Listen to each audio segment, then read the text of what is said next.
سلام. نننۍ ویډیو کې غواړم 3 مهمې پوښتنې ځواب کړم. ډیر دوستان د دوبۍ په اړه پوښتنه کوي چې کله د دوبۍ پروازونه خلاصيږي. ګرانو مسافرو، تر اوسه پورې د افغان نوي حکومت او د عربي متحده اماراتو ترمنځ کوم موافقه نه ده شوې چې پروازونه دې پیل شي، نو تاسې د هغوی پریکړې ته منتظره پاتې شئ. د طورخم په اړه ډیر دوستان پوښتنه کوي چې موږ ناروغان او په پاکستان کې ضرور کارونه لرو، څه ډول طورخم ته لاړ شو؟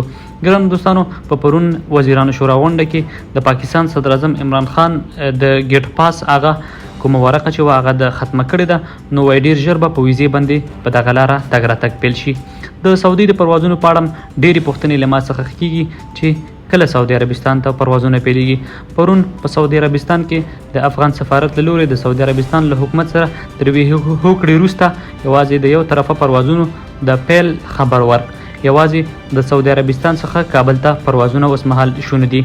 که تاسو چیرته د کرونا واکسین نه کړی، نو هڅه وکړئ د کرونا واکسینو خپل ډوزونه پوره کړئ. ډېر احتمال شته چې په آینده کې تاسو ته د پرواز اجازه درکړل شي.